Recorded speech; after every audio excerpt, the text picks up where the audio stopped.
Sebelum lanjut ke cerita selanjutnya, yuk subscribe dan like. Absen dulu di kolom komen ya ah.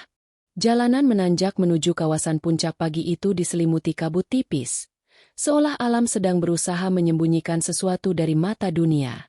Bagi Maya, perjalanan ini bukan sekadar perjalanan fisik, melainkan perjalanan melintasi waktu yang menyakitkan. 2 tahun telah berlalu sejak gundukan tanah merah itu mengubur separuh jiwanya. Arkan, suaminya, pergi dalam sebuah kecelakaan tunggal yang hingga kini masih menyisakan lubang besar di dadanya. Maya mencengkeram kemudi mobilnya kuat-kuat. Jari-jarinya yang ramping tampak memucat. Di kursi penumpang sebelah kiri, sebuah map coklat berisi dokumen kepemilikan aset tergeletak kaku. Hari ini, tujuannya hanya satu, mengunjungi Villa Arhaya, sebuah bangunan yang diambil dari gabungan nama mereka berdua.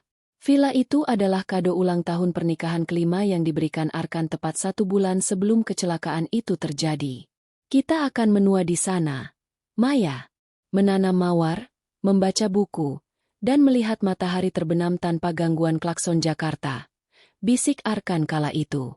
Namun, janji tetaplah janji yang tak sempat dipenuhi. Sejak pemakaman Arkan, Maya tak pernah sanggup menginjakkan kaki di sana. Baginya, villa itu adalah monumen kegagalan masa depan. Namun, tuntutan ekonomi dan saran dari pengacaranya untuk melikuidasi aset yang tak terpakai akhirnya membawa Maya kembali ke jalur pegunungan yang sunyi ini. Semakin dekat ke lokasi, jantung Maya berdegup kian kencang.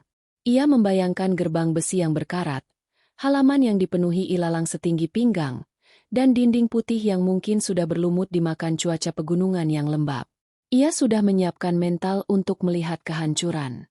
Ia bahkan sudah membawa masker kain tebal agar tidak sesak napas karena debu yang pasti telah menumpuk selama 2 tahun di dalam sana. Mobilnya berbelok ke sebuah jalan kecil yang hanya cukup untuk 1 kendaraan. Di ujung jalan itu, Villa Arhaya berdiri. Maya menghentikan mobilnya beberapa meter sebelum gerbang. Ia mengerjapkan mata, mengira kabut sedang menipiskan penglihatannya. Namun, apa yang dilihatnya justru membuatnya terpaku di balik kemudi. Ini tidak mungkin, gumamnya lirih. Gerbang besi berwarna hitam itu tidak berkarat. Bahkan, engselnya tampak berminyak dan bersih. Maya turun dari mobil dengan kaki yang terasa lemas. Aroma pertama yang menyambutnya bukan bau tanah basah atau sampah daun busuk, melainkan aroma manis dan menenangkan dari bunga lavender. Di depannya, taman yang seharusnya menjadi hutan kecil yang berantakan, justru tertata dengan sangat rapi. Hamparan bunga lavender berwarna ungu membentuk pola simetris di sepanjang jalan setapak. Rumput gajah mini dipangkas dengan presisi yang luar biasa, seolah-olah ada tukang kebun yang baru saja menyelesaikannya 1 jam yang lalu. Maya berjalan perlahan, menyentuh daun-daun mawar yang bebas dari ulat. Ia merasa seperti masuk ke dalam dimensi lain. Apakah pengacaranya diam-diam menyewa orang? Tidak. Itu tidak masuk akal. Laporan keuangan bulanan yang diterimanya tidak pernah mencatatkan pengeluaran untuk pemeliharaan villa ini. Bahkan, aliran listrik pun seharusnya sudah diputus karena ia lupa membayar tagihannya sejak tahun lalu. Ia menaiki anak tangga menuju teras depan. Matanya terpaku pada pintu kayu jati besar yang tampak berkilau, seperti baru saja dipoles dengan minyak kayu. Maya merogoh tasnya, mencari kunci cadangan yang sudah lama tergeletak di dasar tas. Dengan tangan bergetar, ia memasukkan kunci itu ke lubangnya. Klik! Pintu terbuka dengan halus, tanpa suara derit sedikit pun. Maya menahan napas saat melangkah masuk ke dalam ruang tamu. Ia sudah bersiap untuk menutup hidungnya dari bau apek rumah kosong. Namun yang ia hirup justru aroma kayu cendana dan pembersih lantai yang segar. Sinar matahari pagi menembus jendela kaca yang bersih mengkilap, memantulkan cahaya pada lantai granit yang licin. Ruangan itu tidak kosong. Sofa beludru berwarna krem yang dulu mereka pesan bersama sudah tertata rapi. Di atas meja kopi, ada sebuah vas kristal berisi bunga lili putih yang masih segar, bunga favorit Maya. Setitik air bahkan masih terlihat di kelopak bunganya, menandakan bunga itu baru saja dipetik dan diletakkan di sana. Siapa di sini? Suara Maya bergetar, memecah kesunyian rumah itu. Tidak ada jawaban. Hanya suara detak jam dinding bergaya retro di sudut ruangan yang terdengar konstan. Tik, tok, tik, tok. Maya berjalan menuju dapur. Semuanya tampak sempurna. Tidak ada sarang laba-laba di langit-langit. Tidak ada debu di rak piring. Ia membuka keran wastafel, dan air mengalir dengan jernih. Listrik pun menyala saat ia mencoba menekan saklar lampu dekoratif di atas meja makan. Rasa takut mulai menjalar di tengkuknya, bersaing dengan rasa penasaran yang membuncah. Rumah ini tidak ditinggalkan. Seseorang telah tinggal di sini, atau setidaknya merawat tempat ini dengan tingkat ketelitian yang hampir obsesif. Seseorang yang tahu persis selera Arkan dan dirinya. Pandangannya terjatuh pada sebuah sudut di dekat pintu kamar utama. Di sana, terletak sepasang sandal rumah berbahan bulu berwarna abu-abu. Maya menutup mulutnya dengan tangan. Air mata tiba-tiba menggenang. Itu adalah sandal milik Arkan. Sandal yang seharusnya ikut hancur atau hilang saat kecelakaan. Atau setidaknya tertimbun di gudang rumah mereka di Jakarta. Bagaimana bisa sandal itu ada di sini? Dalam posisi yang sangat rapi. Seolah-olah pemiliknya baru saja melepasnya untuk masuk ke dalam kamar? Arkan? Bisik Maya pelan. Meskipun akal sehatnya berteriak bahwa itu mustahil. Maya mendekati kamar utama. Pintu kayu itu tertutup rapat. Ia merasa seolah-olah jika ia membukanya, ia akan menemukan suaminya sedang berbaring sambil membaca buku, lalu menoleh dan tersenyum padanya seolah 2 tahun terakhir hanyalah mimpi buruk yang panjang. Dengan satu sentuhan lembut, Maya mendorong pintu kamar itu. Jantungnya berdegup begitu kencang hingga telinganya berdenging. Namun, di dalam kamar itu, ia hanya menemukan keheningan yang lebih dalam, dan satu lagi kejutan yang akan mengubah seluruh hidupnya hari itu. Maya melangkah masuk ke dalam kamar utama dengan perasaan yang bercampur aduk antara harapan yang tidak masuk akal dan ketakutan yang nyata. Kamar itu adalah jantung dari villa ini, tempat yang seharusnya menjadi saksi bisu malam-malam romantis mereka. Namun, alih-alih menemukan kekosongan, Maya justru disambut oleh pemandangan yang membuatnya membeku di ambang pintu. Tempat tidur king size itu tertata sangat rapi dengan spray katun berwarna biru navy, warna kesukaan Arkan. Di atas bantal, terdapat sebuah buku novel tua yang terbuka dengan posisi telungkup, seolah seseorang baru saja membacanya dan beranjak pergi sebentar untuk membuat kopi. Maya mendekat dengan langkah terseret, menyentuh permukaan spray yang terasa halus. Tidak ada dinginnya rumah kosong, ada kehangatan samar yang tertinggal di sana, atau mungkin itu hanya imajinasi dari kerinduannya yang terlalu dalam. Ia beralih ke meja rias. Di sana, rangkaian produk perawatan wajah milik Maya, merek yang sama dengan yang ia gunakan 2 tahun lalu, berjejer rapi. Semuanya tampak baru, bukan sisa-sisa barang lama. Maya membuka salah satu botol krim malam, dan aroma lavendernya menyeruak segar. Seseorang telah membelikan barang-barang ini untuknya. Seseorang yang tahu persis setiap inci kebutuhan dan rutinitasnya. Siapa kau sebenarnya? Bisik Maya pada cermin besar di depannya. Bayangan dirinya di cermin tampak pucat, dengan mata yang sembab dan penuh tanya. Rasa penasaran yang tadinya berupa ketakutan kini berubah menjadi dorongan untuk menyelidik. Maya keluar dari kamar dan kembali ke ruang tengah. Matanya kini lebih jeli memperhatikan detail kecil. Ia menuju ke area dapur dan membuka lemari es. Di dalamnya, ia menemukan beberapa kotak susu, telur, dan bahkan sayuran segar. Ada juga sebotol jus jeruk favorit Arkan. Semua label kedaluarsanya menunjukkan tanggal di masa depan. Artinya barang-barang ini baru dibeli beberapa hari yang lalu. Maya kemudian berjalan keluar menuju teras belakang yang menghadap langsung ke lembah. Di sana, ia kembali tertegun. Taman belakang jauh lebih menakjubkan daripada taman depan. Ratusan bunga lavender ungu bergoyang pelan ditiup angin pegunungan, menciptakan hamparan warna yang menenangkan. Di tengah taman, sebuah kursi kayu panjang yang dulu pernah mereka rencanakan untuk dibeli, kini benar-benar ada di sana. Kursi itu tampak terawat. Tidak ada noda kehujanan atau jamur. Pandangan Maya kemudian tertuju pada bangunan kecil di sudut halaman, sebuah gudang peralatan yang juga berfungsi sebagai ruang kontrol listrik dan air. Ia melihat ada kabel baru yang terpasang rapi menuju atap villa.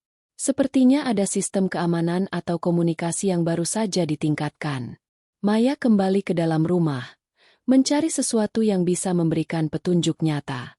Ia memeriksa laci-laci meja kerja Arkan di pojok ruangan.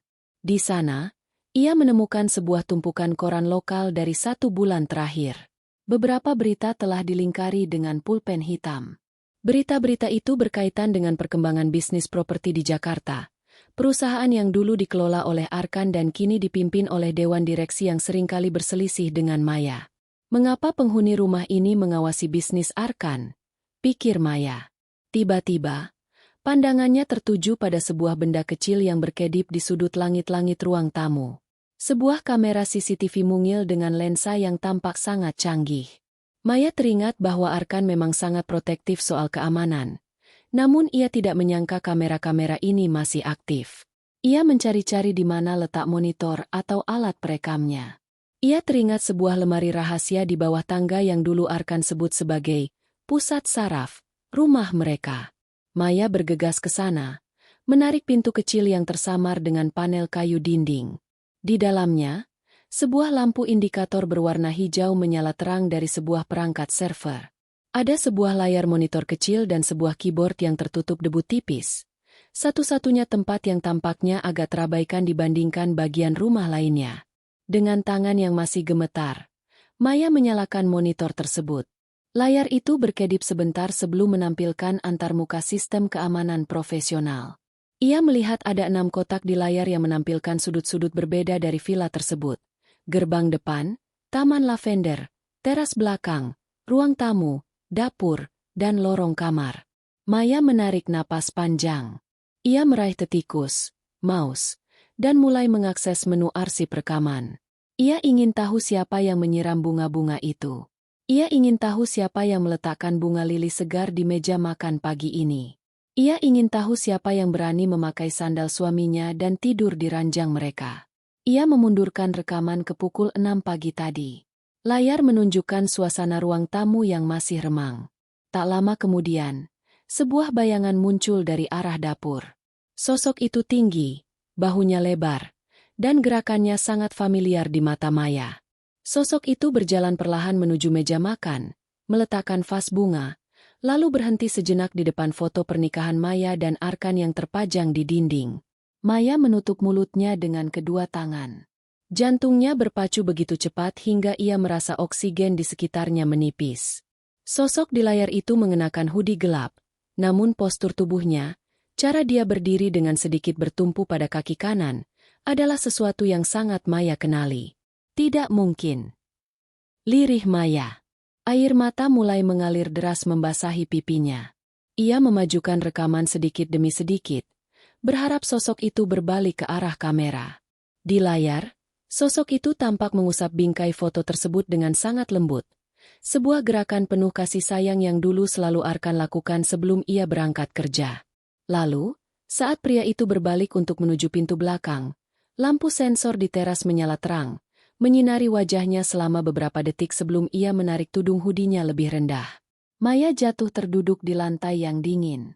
Monitor itu masih menyala, menampilkan rekaman yang berulang-ulang. Wajah itu, wajah yang terlihat di kamera memang sangat mirip dengan Arkan, namun ada sesuatu yang berbeda. Ada bekas luka kecil di pelipisnya yang tidak pernah dimiliki Arkan. Shock yang luar biasa menghantam Maya. Ia merasa dunia berputar. Jika pria itu bukan Arkan, maka siapa? Dan mengapa dia tinggal di sini seolah-olah dia adalah pemilik sah kehidupan Maya? Kebenaran mulai terasa seperti benang kusut yang ujungnya terkubur di balik taman lavender yang indah itu. Maya tahu, ia tidak boleh lari sekarang. Ia harus menunggu sosok itu kembali dan menuntut penjelasan atas keajaiban yang terasa seperti mimpi buruk ini. Maya masih terduduk di lantai dingin di bawah tangga.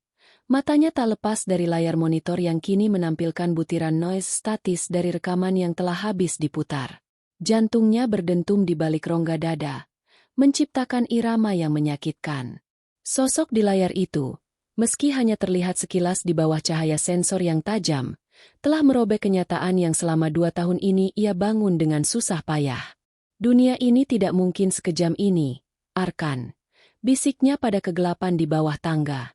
Atau mungkin dunia ini baru saja memberiku mukjizat yang tidak sanggup kupahami. Maya memaksa dirinya untuk berdiri. Lututnya masih terasa seperti jeli. Namun rasa penasaran yang membakar memberikan kekuatan tambahan.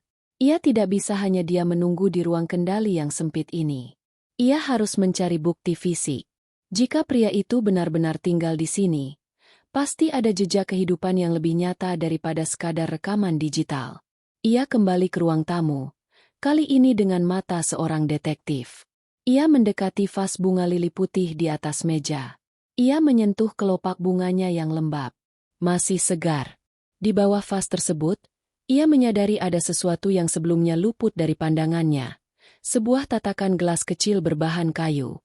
Di atasnya, terdapat bekas lingkaran air yang masih sedikit basah. Seseorang baru saja minum di sini. Mungkin beberapa menit sebelum mobil Maya terdengar menanjak di jalanan setapak tadi. Langkah Maya kemudian membawanya kembali ke arah dapur. Ia membuka lemari demi lemari. Di salah satu rak atas yang cukup tinggi, tempat yang dulu sering digunakan Arkan untuk menyembunyikan coklat favoritnya, Maya menemukan sebuah kotak obat plastik. Ia menurunkannya dan membukanya dengan tangan bergetar. Di dalamnya tidak ada obat-obatan umum seperti parasetamol atau obat flu. Isinya adalah beberapa botol kecil antiseptik, kain kasa, dan beberapa butir obat pereda nyeri dosis tinggi yang hanya bisa didapatkan dengan resep dokter.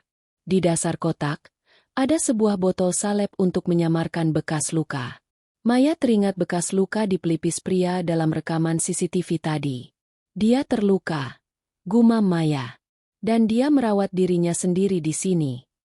Ia kemudian beralih ke kamar mandi utama di dekat kamar tidur. Harum sabun maskulin yang tajam, aroma kayu pinus dan mint, masih menggantung di udara, seolah-olah uap panas baru saja menguap dari ruangan itu. Maya menyentuh handuk yang tergantung di dinding. Benar saja, handuk itu terasa lembab. Rasa takut yang tadinya mencekam kini mulai bercampur dengan kemarahan yang aneh. Siapapun pria ini, dia telah menajiskan kenangannya tentang Arkan. Dia menggunakan barang-barang suaminya, meniru kebiasaan suaminya, dan tinggal di rumah yang merupakan simbol cinta mereka. Namun, di sisi lain, ada bagian kecil di hatinya yang berbisik. Bagaimana jika itu benar-benar dia?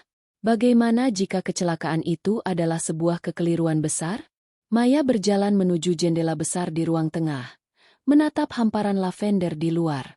Angin pegunungan yang dingin mulai bertiup lebih kencang, membuat bunga-bunga itu menari dalam gelombang ungu yang indah. Tiba-tiba, ia melihat sesuatu yang janggal di kejauhan, di batas antara taman lavender dan hutan pinus yang mengelilingi villa. Sesosok bayangan bergerak di antara pepohonan. Maya menahan napas. Ia menempelkan wajahnya ke kaca jendela yang dingin. Sosok itu mengenakan jaket bertudung hitam, persis seperti dalam rekaman.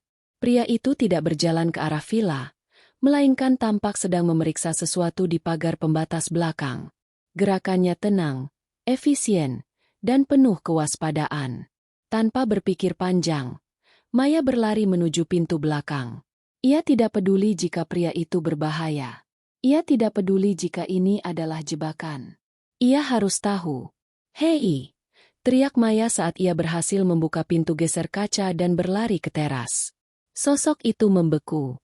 Bahunya menegang saat mendengar suara Maya. Untuk beberapa detik yang terasa seperti keabadian, pria itu tetap membelakangi Maya. Hening menyergap. Hanya suara desis angin di antara dahan pinus yang terdengar. "Siapa kau? Mengapa kau ada di rumahku?" Suara Maya pecah, antara tangisan dan tuntutan. "Jawab aku. Kenapa kau memakai barang-barang suamiku?"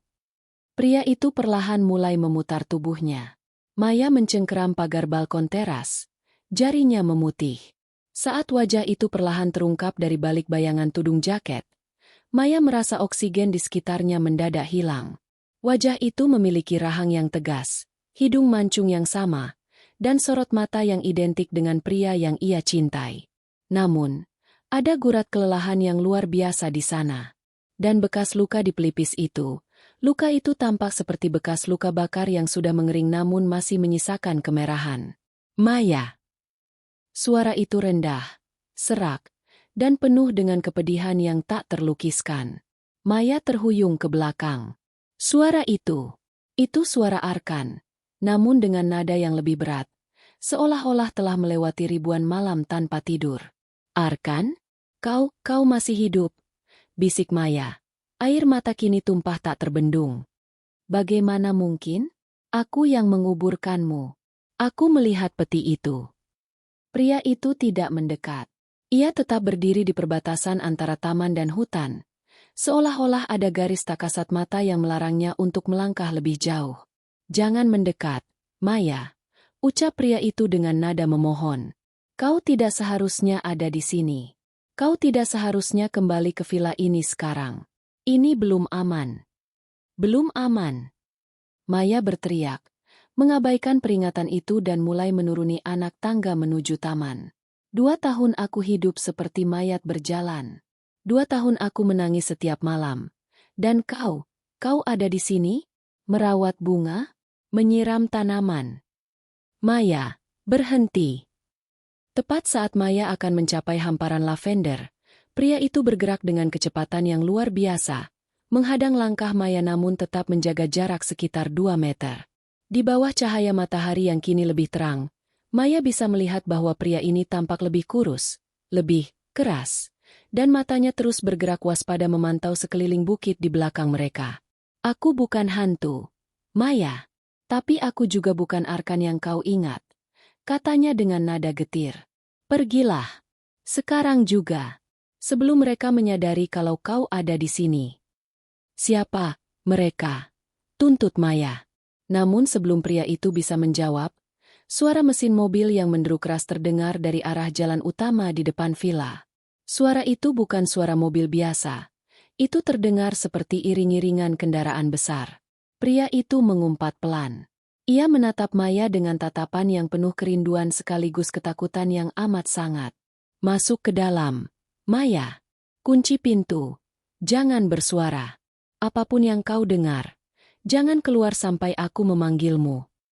Tanpa menunggu jawaban, pria itu berlari menghilang ke balik rimbunnya pohon pinus, meninggalkan Maya yang berdiri terpaku di tengah taman lavender, sementara suara derit ban mobil terdengar berhenti tepat di depan gerbang villanya.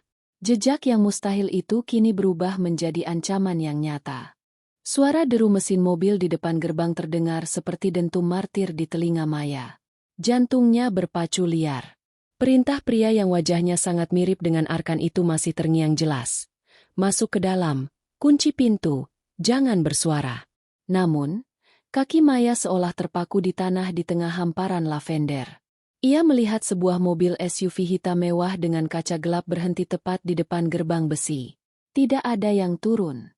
Mobil itu hanya diam di sana. Mesinnya masih menyala, memuntahkan asap tipis ke udara pegunungan yang dingin.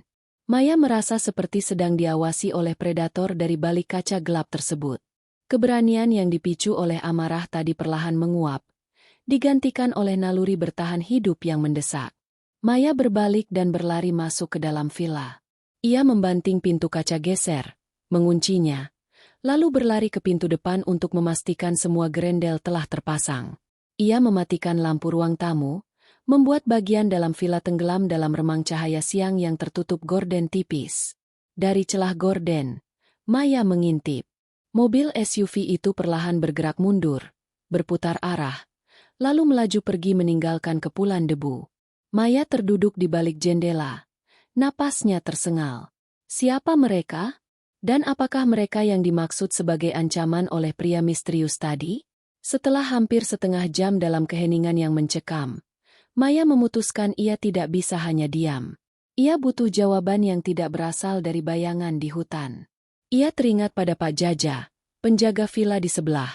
Satu-satunya bangunan yang jaraknya cukup dekat untuk bisa mendengar atau melihat sesuatu selama 2 tahun terakhir. Maya keluar lewat pintu belakang, menghindari area terbuka, dan berjalan menyusuri pagar tanaman yang membatasi propertinya dengan villa sebelah. Ia menemukan Pak Jaja sedang sibuk memotong dahan pohon Kamboja. Pria tua itu tampak terlonjak kaget saat melihat Maya muncul dari balik semak. Astagfirullah. Neng Maya. Pak Jaja menjatuhkan gunting rumputnya. Wajahnya yang keriput mendadak pucat pasi. Neng, Neng kapan datang? Baru tadi pagi, Pak, jawab Maya, berusaha mengatur nada suaranya agar tetap tenang. Pak Jaja apa kabar? Maaf saya mengejutkan Bapak.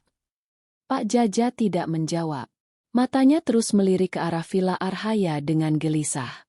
Ia tampak seolah-olah ingin segera pergi dari sana. Kabar baik, Neng. Tapi sebaiknya Neng tidak lama-lama di sini. Udara lagi tidak bagus, banyak kabut dan, ya, lebih baik Neng di Jakarta saja. Maya menyipitkan mata. Respon itu sangat tidak wajar. Pak Jaja yang ia kenal dulu adalah pria yang ramah dan senang bercerita. Pak Jaja, taman saya, siapa yang mengurusnya? Selama 2 tahun saya tidak pernah mengirim uang atau menyewa orang. Tapi vilanya sangat bersih. Pak Jaja menelan ludah. Ia memegang pinggiran capingnya dengan gugup. Itu, ada petugas kebersihan rutin, Neng. Dari perusahaan pengelola, katanya. Perusahaan apa?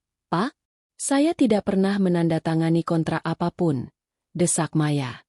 Ia melangkah lebih dekat. Dan tadi ada pria di sana. Dia sangat mirip dengan Arkan. Pak Jaja pasti tahu siapa dia, kan? Mendengar nama Arkan, tangan Pak Jaja gemetar hebat. Ia mundur 1 langkah. Neng, saya ini orang kecil. Saya cuma ingin kerja tenang. Saya tidak tahu apa-apa soal pria itu. Saya cuma lihat ada orang yang sering datang malam-malam, bawa bibit bunga, bawa barang-barang, saya pikir itu orang suruhan Neng. Malam-malam? Pak, tolong jujur pada saya.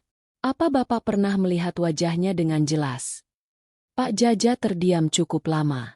Ia menatap ke sekeliling, memastikan tidak ada orang lain yang mendengarkan. Ia mendekat ke pagar pembatas dan berbisik dengan suara parau.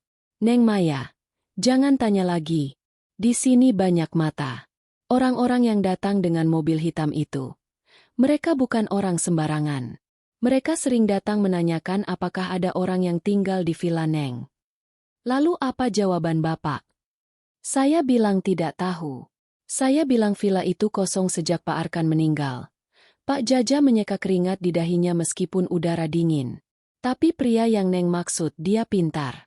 Dia bergerak seperti hantu. Kadang saya lihat dia duduk di taman lavender itu sampai subuh. Hanya menatap ke arah lembah. Dia tidak pernah bicara pada saya. Tapi apa, Pak? Pernah suatu kali, topi yang dia pakai terjatuh di tiup angin. Saya melihatnya dari jauh. Wajahnya memang mirip almarhum Pak Arkan.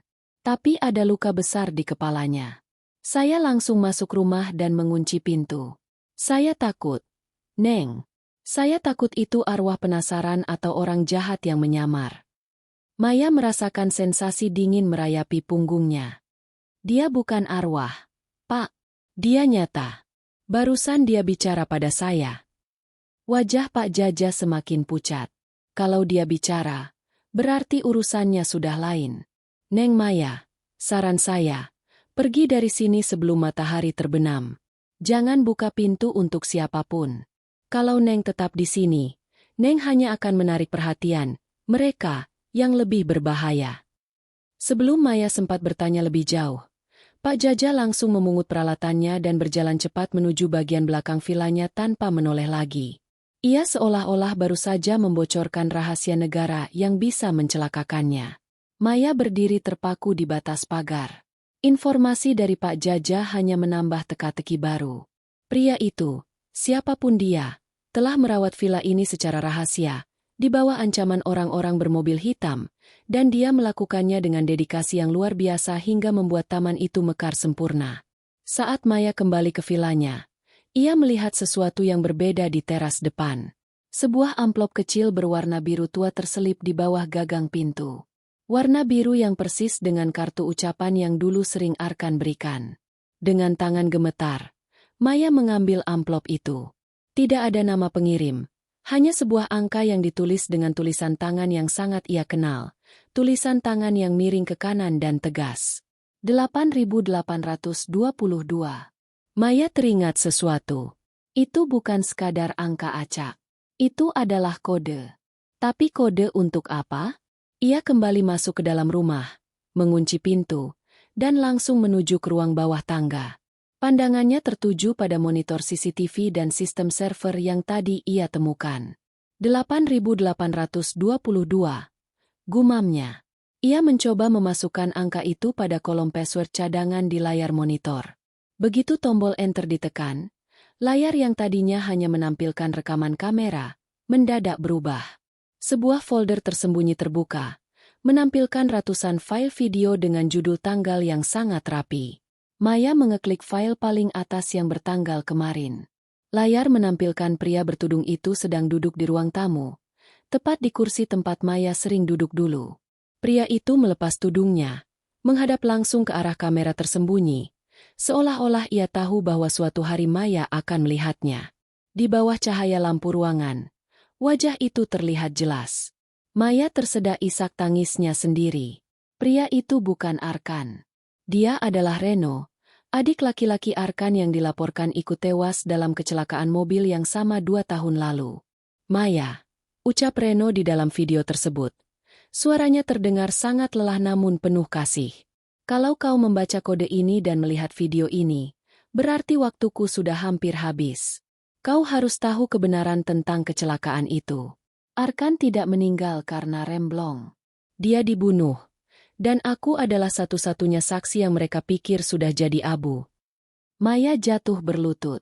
Kebenaran itu menghantamnya lebih keras daripada kecelakaan manapun. Layar monitor di ruang bawah tangga itu masih berkedip, memancarkan cahaya biru pucat yang menerangi wajah Maya yang basah oleh air mata. Nama, Reno, berdengung di kepalanya seperti lebah yang mengamuk.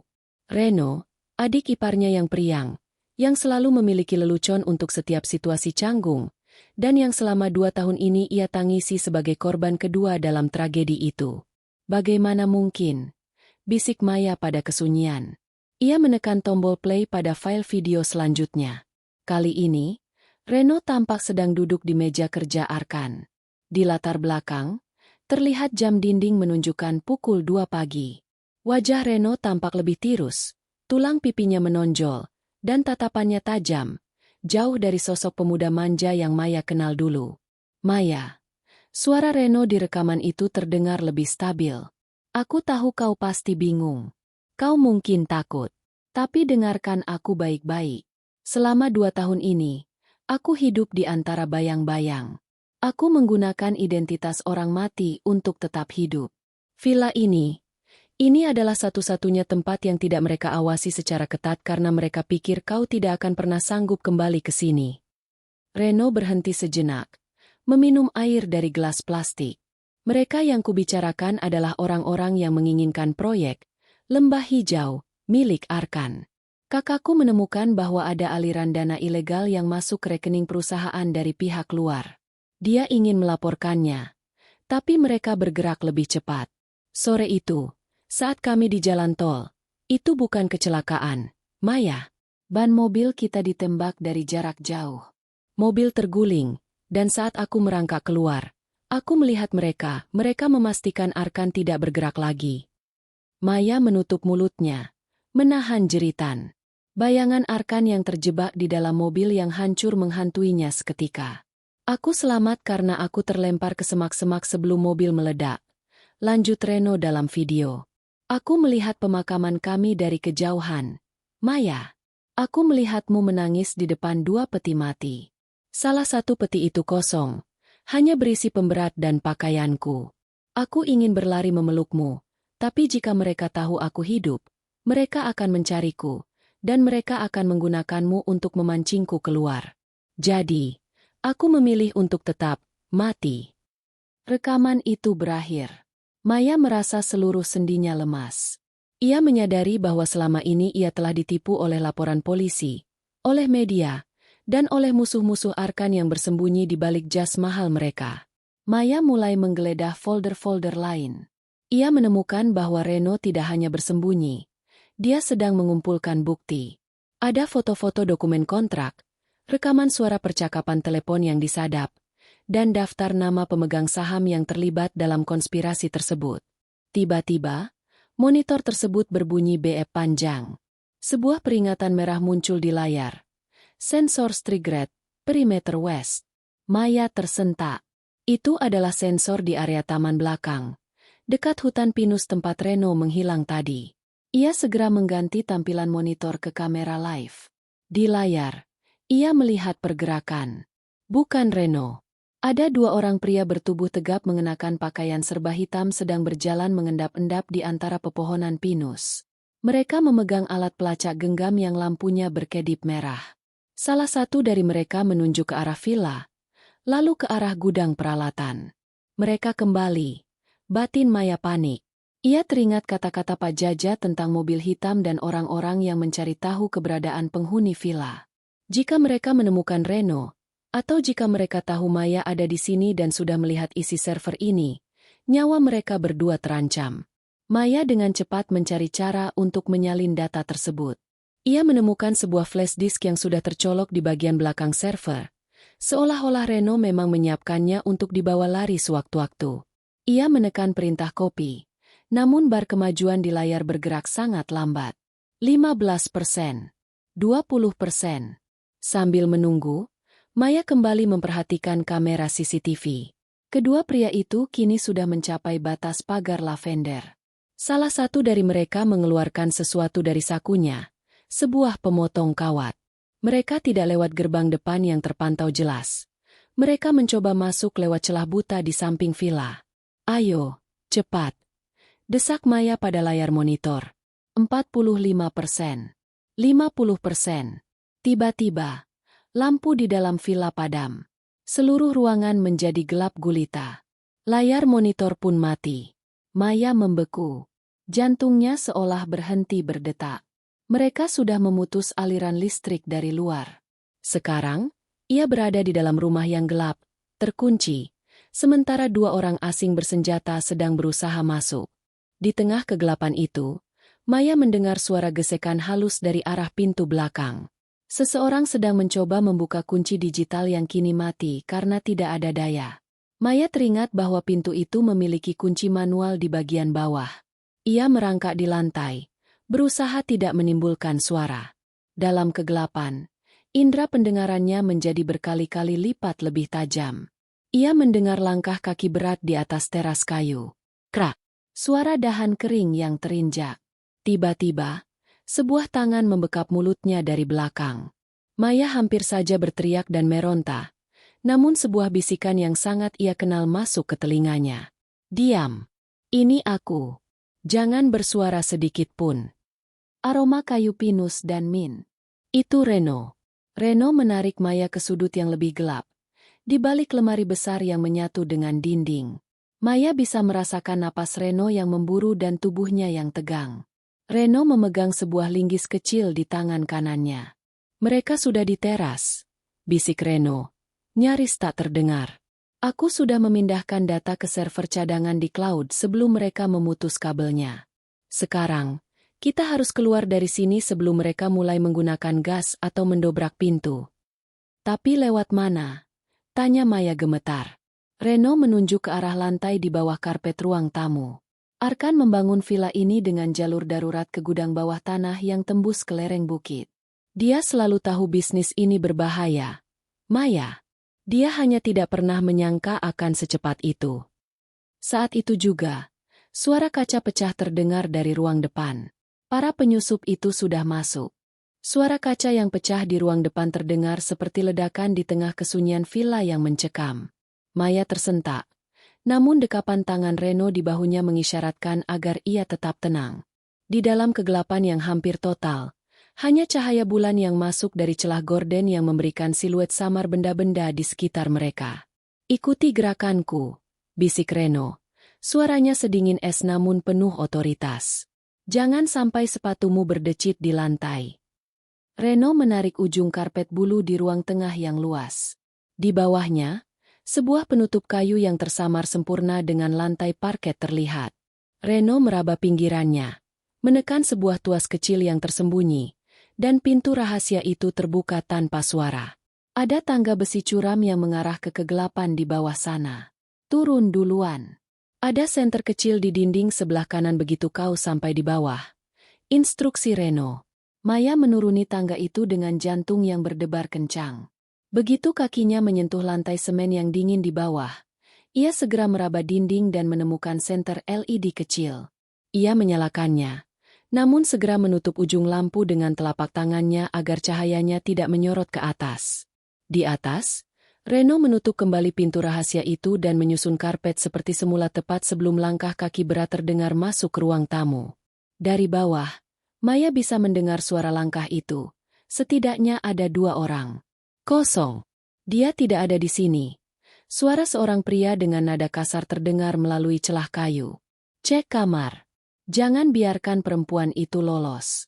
Dia sudah melihat data di server. Sahut suara lainnya yang terdengar lebih berat dan berwibawa. Reno menuruni tangga dengan cepat dan menarik Maya menjauh dari area bawah pintu. Mereka kini berada di sebuah lorong sempit yang berbau tanah dan beton lembab. Ini adalah jalur teknis yang dibangun Arkan sebagai antisipasi jika terjadi kebakaran atau bencana, namun kini berubah menjadi satu-satunya jalur penyelamatan nyawa. Kita harus sampai ke gudang luar dalam 2 menit. Bisik Reno sambil mengambil senter dari tangan Maya. Ia memimpin jalan dengan langkah yang cepat namun tak bersuara. Maya mengikuti di belakang. Pikirannya berkecamuk. Ia menatap punggung Reno yang tegap. Ada begitu banyak pertanyaan yang ingin ia teriakan. Mengapa Reno membiarkannya mengira dia sudah mati? Mengapa Arkan menyimpan rahasia sebesar ini sendirian? Namun, ia tahu sekarang bukan waktunya untuk konfrontasi emosional. Lorong itu berakhir pada sebuah pintu besi kecil yang terkunci dari dalam. Reno membukanya perlahan. Mereka keluar di bagian belakang gudang peralatan yang terletak di lereng bukit, sekitar 50 meter dari bangunan utama villa. Udara malam yang menggigit langsung menyergap pori-pori Maya. Lihat itu. Reno menunjuk ke arah villa. Dari kejauhan, Maya melihat lampu senter para penyusup menari-nari di dalam kamar utamanya. Mereka bergerak agresif, membalikan kasur dan membongkar lemari. Maya merasa mual melihat privasinya diinjak-injak oleh orang-orang yang mungkin telah membunuh suaminya. Mereka tidak akan berhenti sampai menemukanmu. Maya, kehadiranmu di sini merusak rencana mereka untuk menjual aset ini secara diam-diam, kata Reno sambil menarik sebuah motor trail yang disembunyikan di bawah tumpukan terpal di dalam gudang. Jual aset? Aku pemilik sahnya. Reno. Reno menatapnya dengan tatapan nanar. Di atas kertas. Ya, tapi mereka sudah memalsukan surat kematianmu bulan lalu di Jakarta. Kau dianggap hilang dan kemungkinan besar sudah meninggal. Itulah sebabnya mereka kaget melihat mobilmu ada di depan hari ini. Maya merasa dunianya runtuh. Ia tidak hanya kehilangan suami, ia sedang dihapus dari keberadaannya sendiri oleh sebuah konspirasi besar. Sekarang, lihat ini. Reno menarik sebuah tablet kecil dari saku jaketnya yang memiliki koneksi satelit mandiri. Ini adalah rekaman dari kamera yang kau lihat tadi, tapi dengan sudut pandang yang lebih luas. Reno memutar rekaman 10 menit yang lalu. Di layar tablet, terlihat jelas mobil SUV hitam itu kembali mendekat ke gerbang. Namun kali ini, seorang pria keluar dari kursi belakang. Pria itu mengenakan setelan jas rapi, berdiri dengan angkuh sambil menghisap cerutu. Maya mendekatkan wajahnya ke layar. Saat kamera menangkap profil pria itu, Maya merasa jantungnya berhenti berdetak. Itu, Pak Hendrawan. Suara Maya gemetar. Ya, tangan kanan Arkan yang paling dipercaya. Orang yang kau anggap sebagai figur ayah setelah Arkan tiada, kata Reno pahit. Dialah dalang dibalik sabotase rem mobil Arkan. Dia ingin menguasai seluruh proyek, Lembah Hijau, tanpa ada gangguan dari keluarga Arkan. Dalam video itu, Hendrawan tampak memberikan instruksi pada 2 pria bertubuh tegap. Ia menunjuk ke arah villa dengan gerakan memotong leher yang dingin. Jelas sekali perintahnya, tidak boleh ada saksi yang tersisa. Kita tidak bisa lari hanya dengan motor ini. Reno, mereka punya 3 mobil di jalan utama, ujar Maya, mencoba berpikir logis di tengah kepanikan. Reno tersenyum tipis. Sebuah senyuman yang mengingatkan Maya pada Arkan saat sedang memenangkan argumen. Aku tidak berencana lari. Maya, aku berencana menyerang balik. Tapi aku butuh kau untuk tetap hidup agar semua bukti ini sah di mata hukum. Tiba-tiba, suara ledakan kecil terdengar dari arah villa. Asap mulai mengepul dari jendela ruang tamu. Mereka membakar villa itu untuk menghilangkan jejak. Bajingan, umpat Reno. Ia segera menyalakan mesin motornya. Naik. Maya, kita harus mencapai pos polisi di bawah dalam 10 menit. Jika kita terlambat, Hendrawan akan memastikan tidak ada yang percaya pada hantu dan wanita yang sudah mati, seperti kita. Maya naik ke belakang motor, memeluk pinggang Reno kuat-kuat. Saat motor itu melesat membelah hutan pinus melalui jalur setapak yang terjal, Maya menoleh ke belakang. Villa Arhaya, monumen cintanya, kini dilalap api. Di tengah kobaran itu, ia melihat bayangan Hendrawan yang berdiri diam, menonton kehancuran itu seolah-olah itu adalah sebuah karya seni. Malam itu, Maya menyadari satu hal, air matanya telah kering. Yang tersisa hanyalah tekad baja untuk melihat Hendrawan membusuk di penjara, atau lebih buruk lagi. Motor trail yang dikendarai Reno melesat membelah kegelapan hutan pinus, melompat di atas akar-akar pohon yang menonjol dan menerjang semak belukar. Maya memeluk pinggang Reno seerat mungkin, memejamkan mata saat dahan-dahan pohon menggores jaketnya. Di belakang mereka, langit malam yang tadinya hitam kini berubah menjadi jingga kemerahan. Villa Arhaya sedang meregang nyawa dalam kobaran api. Setelah 10 menit pengejaran yang memacu adrenalin, Reno menghentikan motornya di sebuah gubuk tua tersembunyi yang tertutup jaring kamuflase, jauh dari jalur utama. Ia mematikan mesin, dan seketika kesunyian hutan yang mencekam menyelimuti mereka. Kita aman di sini untuk sementara, napas Reno memburu. Ia melepas helmnya, menunjukkan wajah yang bersimbah keringat dan debu. Mereka akan mengira kita terjebak di dalam api atau mencoba lari ke jalan raya. Maya turun dari motor dengan kaki yang gemetar hebat. Ia terduduk di atas bongkahan kayu tua, menatap tangannya yang masih kotor oleh sisa abu dari villa. Reno, jelaskan semuanya. Jangan ada yang ditutupi lagi. Kenapa Pak Hendrawan? Dia orang yang menggendong anak-anak yatim di pemakaman Arkan. Dia yang memegang tanganku saat aku nyaris pingsan di depan liang lahat. Reno menghela napas panjang, lalu duduk di hadapan Maya. Ia membuka tablet satelitnya lagi, menampilkan sebuah dokumen digital yang berisi grafik aliran dana yang sangat rumit. Hendrawan bukan sekadar tangan kanan, Maya. Dia adalah parasit. Suara Reno terdengar berat. Arkan menemukan bahwa Hendrawan telah menggelapkan dana perusahaan sebesar ratusan miliar selama 5 tahun terakhir. Uang itu digunakan untuk membiayai kampanye politik beberapa pejabat tinggi agar proyek Lembah Hijau bisa dibangun di atas tanah lindung. Reno menggeser layar, menampilkan foto-foto rahasia.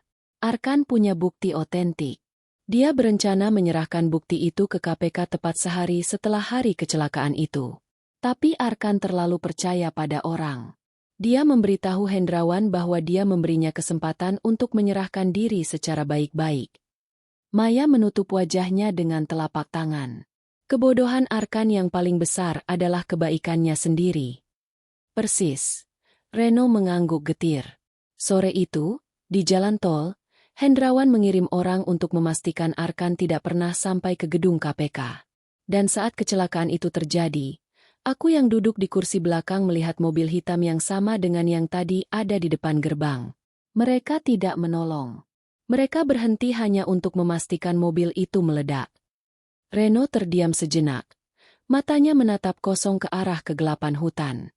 Saat aku terlempar dan sadar, aku melihat Hendrawan turun dari mobil itu. Dia berdiri di depan mobil Arkan yang terbakar. Lalu dia tersenyum. Maya. Dia melakukan panggilan telepon dan mengatakan, masalah sudah selesai. Bersihkan sisanya. Lalu kenapa kau tidak muncul? Kenapa kau membiarkan aku menderita sendirian selama 2 tahun? Suara Maya meninggi, campuran antara tangis dan kemarahan. Karena aku tahu siapa yang dia hubungi. Maya. Reno memegang bahu Maya, memaksanya untuk menatap matanya. Dia menghubungi pihak kepolisian. Dia menghubungi jaksa. Hampir seluruh sistem di sekitar kita sudah dibeli olehnya. Jika aku muncul sebagai saksi tunggal tanpa bukti fisik yang kuat, aku akan langsung dihilangkan, di dalam sel penjara atau di rumah sakit. Aku harus jadi hantu agar bisa mengumpulkan bukti yang tidak bisa dibantah oleh uang. Reno kemudian menunjukkan sebuah rekaman audio. Suara itu pecah dan penuh derau. Namun Maya mengenali suara serak Hendrawan. Istri Arkan? Jangan khawatir. Dia terlalu hancur untuk curiga. Pastikan saja dia tetap menjauh dari villa di puncak itu. Biarkan dia tenggelam dalam depresi. Jika dia mulai bertanya-tanya, gunakan rencana B. Hapus keberadaannya secara administratif. Wanita depresi yang hilang adalah cerita yang mudah dipercaya masyarakat. Mendengar rekaman itu, rasa mual di perut Maya berganti menjadi amarah yang murni dan dingin. Hendrawan tidak hanya membunuh suaminya. Dia sedang secara sistematis menghancurkan hidup Maya, memperlakukannya seperti pion yang bisa dibuang kapan saja. Selama 2 tahun ini, lanjut Reno, suaranya melunak. Aku merawat villa itu karena itu satu-satunya cara aku merasa dekat dengan Arkan. Dan aku tahu, suatu saat kau akan kembali. Aku menyiapkan semua bukti itu di server villa agar jika terjadi sesuatu padaku, kau yang akan menemukannya. Aku tidak menyangka mereka akan bergerak secepat ini setelah melihatmu muncul hari ini. Jadi sekarang apa? Tanya Maya, menghapus air matanya dengan kasar. Villa itu sudah terbakar. Bukti di server itu pasti sudah musnah. Reno tersenyum tipis, lalu menepuk kantong jaketnya. Aku sudah menyalin semuanya ke flash disk ini sebelum kita lari. Dan yang lebih penting, data itu sudah terunggah otomatis ke server pribadi milik seorang jurnalis investigasi yang merupakan teman lama Arkan. Dia sedang menunggu sinyal dariku untuk menayangkan semuanya ke publik. Tapi kita butuh pernyataan hidup darimu, Reno. Dan kita butuh aku untuk membuktikan bahwa aku belum mati, ujar Maya tegas. Reno menatap Maya dengan bangga. Itulah rencananya. Besok pagi, Hendrawan akan mengadakan konferensi pers untuk peluncuran perdana, Lembah Hijau, di Jakarta. Dia akan tampil sebagai pahlawan yang meneruskan warisan Arkan. Kita akan datang ke sana, potong Maya. Matanya berkilat penuh dendam. Kita akan menjadi kejutan yang tidak pernah dia duga dalam mimpi buruknya yang paling buruk sekalipun. Reno mengangguk. Bersiaplah, Maya. Perjalanan ke Jakarta akan sangat berbahaya. Mereka akan menutup semua akses jalan. Tapi kita punya satu keuntungan yang tidak mereka miliki. Apa itu? Mereka pikir kita hanyalah kenangan yang sudah jadi abu. Mereka lupa bahwa abu bisa menyulut api yang lebih besar. Gubuk tua itu menjadi saksi bisu transformasi Maya. Di bawah cahaya lampu senter yang redup, ia memperhatikan Reno yang sedang membongkar sebuah kotak perkakas tersembunyi. Di dalamnya bukan berisi kunci pas atau obeng, melainkan beberapa paspor palsu, tumpukan uang tunai, dan 2 buah ponsel satelit yang tidak bisa dilacak. Kita tidak bisa masuk ke Jakarta lewat jalur biasa, ujar Reno sambil mempelajari peta digital di tabletnya. Hendrawan punya orang di setiap pos pemeriksaan jalan tol dan pelabuhan feri. Begitu plat nomor kendaraan yang dicurigai muncul, mereka akan langsung mencegat kita. Maya memperhatikan wajah Reno yang tegang. Lalu bagaimana cara kita sampai ke acara konferensi pers itu tepat waktu? Itu besok pagi, Reno. Reno menatap Maya. Kilat matanya menunjukkan kecerdikan yang selama ini tersembunyi di balik sifat santainya. Kita akan menggunakan jalur udara, tapi bukan pesawat komersial. Arkan dulu punya kontrak logistik dengan perusahaan helikopter medis untuk proyek di pegunungan. Pilotnya, Kapten Danu, adalah orang yang berutang nyawa pada Arkan. Dia satu-satunya orang yang bisa kita percayai untuk mendarat di atap gedung tanpa laporan manifest resmi. Namun, sebelum mereka bergerak, Maya menahan lengan Reno. Tunggu, kau bilang Arkan dibunuh karena proyek Lembah Hijau. Tapi tadi kau menyebutkan soal penghapusan keberadaanku. Ada sesuatu yang tidak sinkron. Reno, mengapa Hendrawan begitu terobsesi melenyapkanku sekarang? Aku tidak tahu apa-apa tentang aliran dana itu sampai 2 jam yang lalu. Reno menghela napas. Ia meletakkan ponselnya dan menatap Maya dengan serius. Inilah konfrontasi yang ia takuti. Ada satu hal yang Arkan sembunyikan darimu untuk melindungimu, Maya. Sesuatu yang menjadi alasan utama mengapa villa itu dibangun dengan sistem keamanan tingkat tinggi. Reno menjeda kalimatnya, seolah menimbang apakah Maya sanggup mendengarnya. Harta warisan Arkan bukan hanya perusahaan dan properti. Sebelum meninggal, Arkan mengalihkan seluruh hak paten teknologi pengolahan limbah mandiri, yang menjadi inti dari proyek Lembah Hijau, ke atas namamu secara pribadi. Bukan atas nama perusahaan. Maya tertegun. Maksudmu? Maksudku, tanpa tanda tanganmu, Hendrawan tidak bisa secara legal mengomersialkan proyek itu. Dia bisa membangun fisiknya, tapi dia tidak bisa mengoperasikannya tanpa melanggar hukum internasional.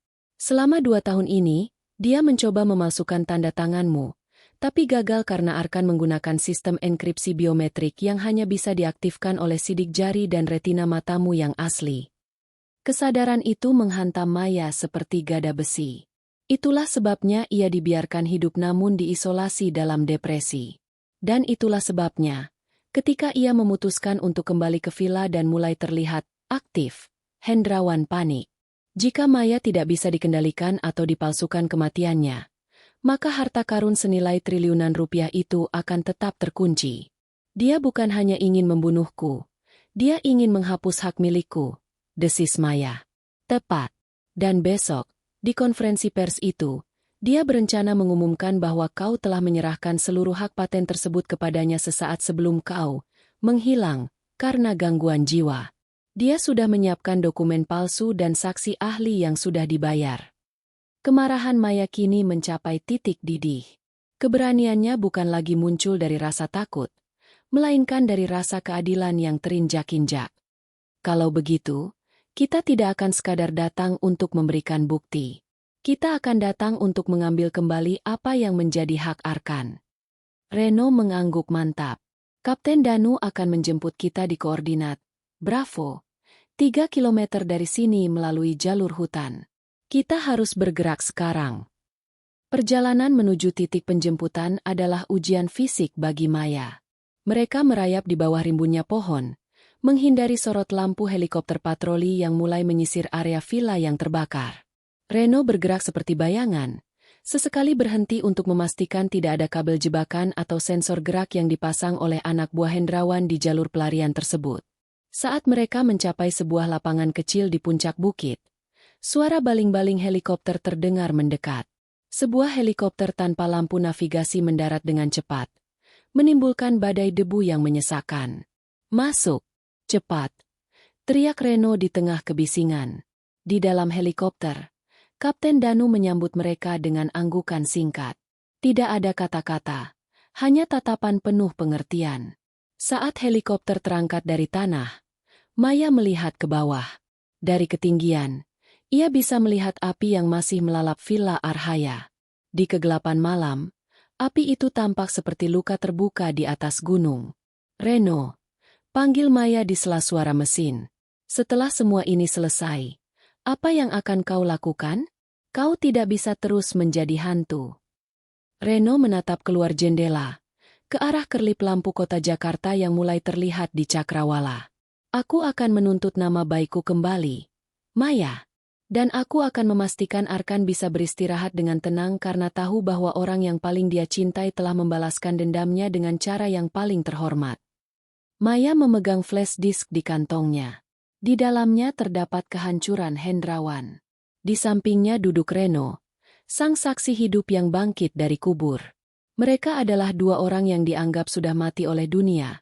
Namun malam ini, mereka adalah makhluk paling hidup di seluruh negeri. Hendrawan pikir dia sudah membakar masa lalu. Gumam Maya pada dirinya sendiri. Dia tidak tahu kalau dia baru saja menyalakan sumbu ledak yang akan menghancurkan kerajaannya besok pagi.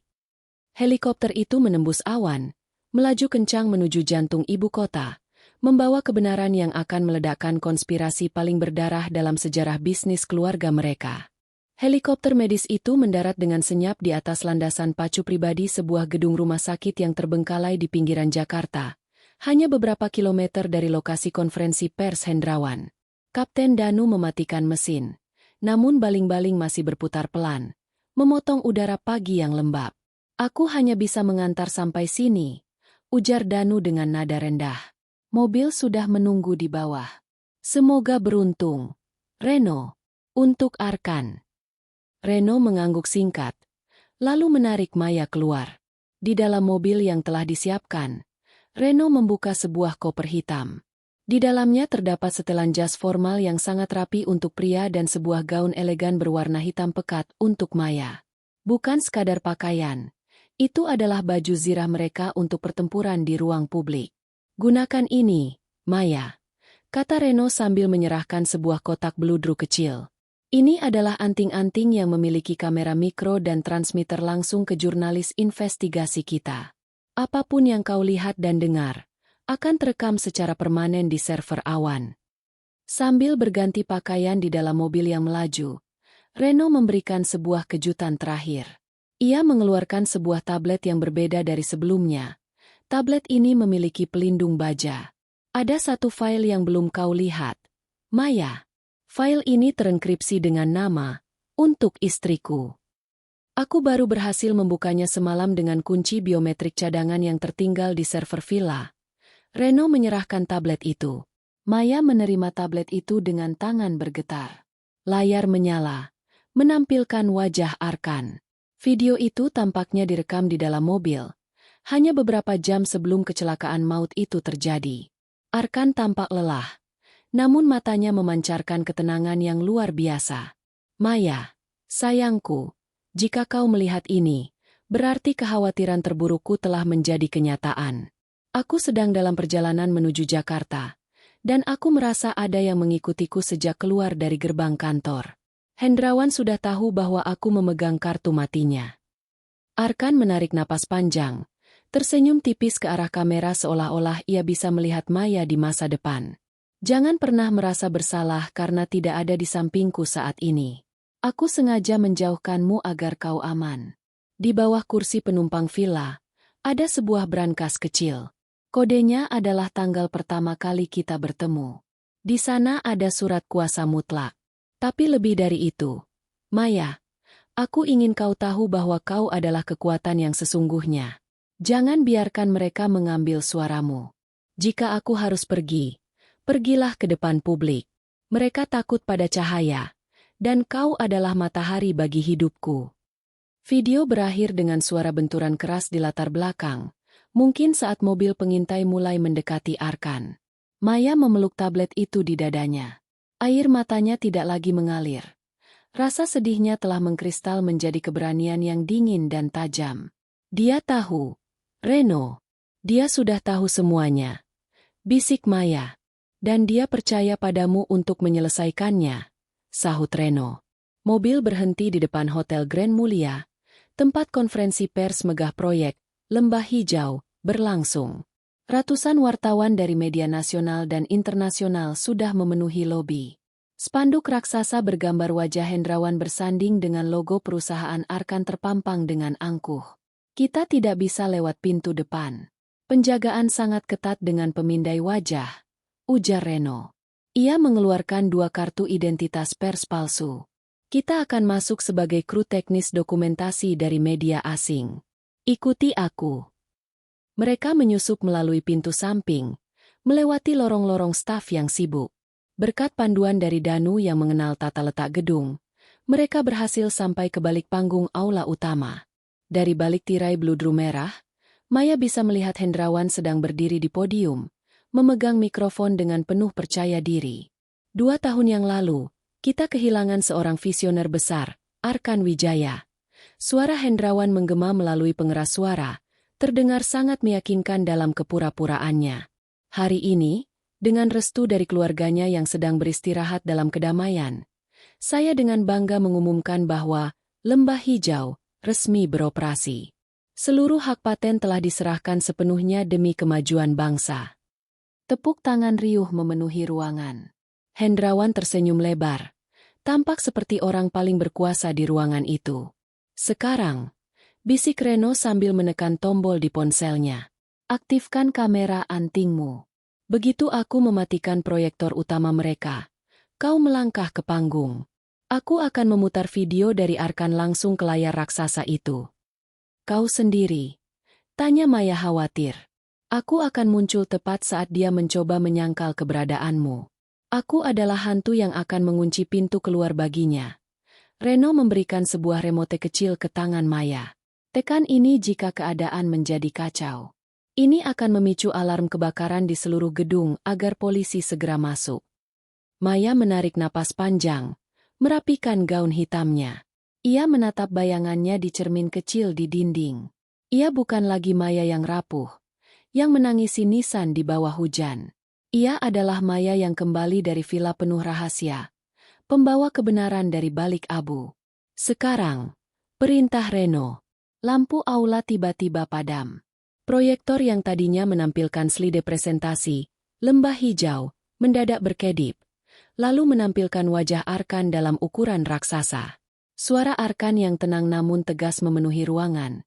Hendrawan bukan tangan kananku. Dia adalah pembunuhku. Suasana aula yang tadinya penuh tepuk tangan mendadak senyap, lalu berubah menjadi kegaduhan luar biasa. Hendrawan terpaku di podium. Wajahnya berubah pucat pasi di bawah sorotan cahaya layar. Pada saat itulah, Maya melangkah keluar dari balik tirai.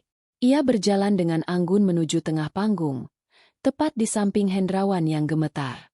Kabar kematian saya tampaknya terlalu dilebih-lebihkan. Bukan begitu, Pak Hendrawan. Suara Maya terdengar jernih melalui mikrofon, membelah kebisingan aula yang kini dipenuhi kilatan lampu kamera wartawan. Malam itu, di jantung Jakarta, drama yang dimulai di sebuah villa terpencil di puncak gunung akhirnya mencapai titik ledaknya. Aula Grand Mulia seketika berubah menjadi medan pertempuran cahaya. Ratusan lampu kilat kamera wartawan menyambar-nyambar ke arah panggung, menangkap pemandangan yang mustahil. Maya Wijaya, wanita yang baru saja dinyatakan hilang dan kemungkinan meninggal oleh narasi Hendrawan, berdiri tegak dalam balutan gaun hitam layaknya seorang ratu yang bangkit dari abu. Hendrawan mundur selangkah. Tangannya yang memegang pinggiran podium gemetar hebat hingga mikrofon di depannya mengeluarkan suara dengung yang menyakitkan telinga. Maya, ini tidak mungkin. Kau seharusnya. Seharusnya apa, Pak Hendrawan? Seharusnya sudah mati di dalam villa yang kau bakar kemarin malam. Potong Maya. Suaranya tidak bergetar. Dingin dan tajam seperti sembilu. Atau seharusnya membusuk di bawah tanah bersama suamiku. Kegaduhan di aula semakin meledak. Para wartawan merangsek maju, mengabaikan barikade keamanan. Di layar raksasa di belakang mereka, video Arkan masih berputar, menampilkan dokumen-dokumen penggelapan dana yang dilakukan Hendrawan. Bukti-bukti itu mengalir deras seperti air bah, tidak memberi ruang bagi siapapun untuk berpaling. Ini rekayasa. Ini teknologi AI, teriak Hendrawan, mencoba menguasai keadaan dengan kepanikan yang nyata. Keamanan. Serat wanita gangguan jiwa ini keluar. Beberapa pengawal bertubuh tegap mulai bergerak maju. Maya tetap berdiri diam. Matanya menatap lurus ke arah lensa kamera utama yang menyiarkan acara ini secara langsung ke seluruh negeri. Ia tahu jutaan orang sedang menonton. Tepat saat pengawal pertama hendak menyentuh lengan Maya, sebuah bayangan tinggi melompat ke atas panggung dari arah samping. Dengan satu gerakan cepat, sosok itu melumpuhkan pengawal tersebut. Pria itu melepas topi dan masker yang selama ini menyembunyikannya. Jangan sentuh dia. Suara itu rendah namun penuh ancaman. Aula itu mendadak hening. Sebuah kesunyian yang lebih mengerikan daripada ledakan. Para wartawan menurunkan kamera mereka sejenak. Tertegun melihat wajah yang seharusnya sudah terkubur 2 tahun lalu. Reno? Gumam Hendrawan. Suaranya nyaris hilang. Kalian berdua hantu. Bukan hantu, Hendrawan. Hanya orang-orang yang menolak untuk mati sebelum melihatmu memakai baju tahanan, sahut Reno. Ia melemparkan sebuah tas kecil ke lantai panggung. Isinya adalah salinan fisik dokumen asli dan rekaman audio yang tidak bisa dimanipulasi. Detik berikutnya, pintu utama aula didobrak terbuka. Pasukan kepolisian dari satuan khusus, yang ternyata sudah dihubungi oleh jurnalis investigasi rekan Reno, merangsek masuk. Mereka tidak datang untuk mengamankan demonstran, melainkan menuju langsung ke arah podium. Hendrawan Pratama, Anda ditahan atas tuduhan pembunuhan berencana, penggelapan dana negara, dan sabotase korporasi, ucap petugas kepolisian sambil memborgol tangan Hendrawan di depan ratusan mata kamera. Hendrawan tidak lagi melawan. Ia jatuh berlutut. Wajahnya yang angkuh kini hancur, menyadari bahwa kerajaan yang ia bangun di atas darah Arkan telah runtuh dalam hitungan menit. Saat ia diseret keluar, matanya sempat bertemu dengan mata Maya. Tidak ada rasa kasihan di sana, hanya sebuah penegasan bahwa keadilan telah menemukan jalannya. 1 bulan kemudian, Maya berdiri di lereng bukit, menatap puing-puing Villa Arhaya yang kini sedang mulai dibersihkan. Meski bangunan utamanya telah hangus, taman lavendernya tetap bertahan. Bunga-bunga ungu itu masih mekar, seolah-olah mereka adalah saksi yang menolak untuk menyerah pada api. Reno berjalan mendekat, membawa 2 cangkir kopi panas. Tim konstruksi bilang pondasinya masih kuat. Kita bisa membangunnya kembali, persis seperti keinginan Arkan. Maya tersenyum tipis, menghirup aroma kopi dan lavender yang bercampur di udara pagi. Mungkin bukan persis sama, Reno. Kita akan membangun sesuatu yang baru. Tempat yang tidak lagi memiliki lorong rahasia atau kamera tersembunyi. Tempat yang benar-benar bisa kita sebut rumah.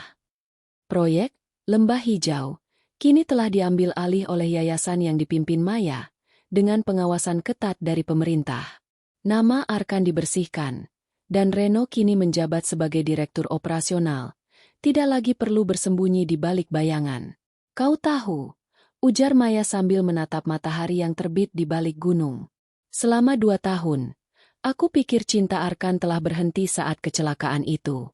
Tapi melihat taman ini, melihat bagaimana dia menyiapkan segalanya agar aku bisa berjuang, aku sadar bahwa cinta tidak pernah benar-benar mati. Dia selalu tahu kau mampu melakukannya, Maya, sahut Reno lembut. Maya merogoh saku jaketnya, mengeluarkan sandal rumah pria berbahan bulu yang sempat ia selamatkan dari kebakaran. Ia meletakkannya di atas sebuah batu besar yang menghadap ke lembah, sebuah monumen kecil untuk pria yang selalu menjaganya, bahkan dari alam yang berbeda. Ia menarik napas panjang, membiarkan udara pegunungan yang bersih memenuhi paru-parunya. Masa depannya kini tidak lagi gelap. Luka itu memang masih ada, berdenyut pelan di balik senyumnya. Namun di atas luka itulah ia akan membangun kehidupan yang baru. Sebuah kehidupan yang tidak lagi dihantui oleh masa lalu, melainkan dipandu oleh cahaya kebenaran yang telah ia perjuangkan. Di taman itu, di antara ribuan bunga lavender yang bergoyang ditiup angin, Maya akhirnya merasa pulang.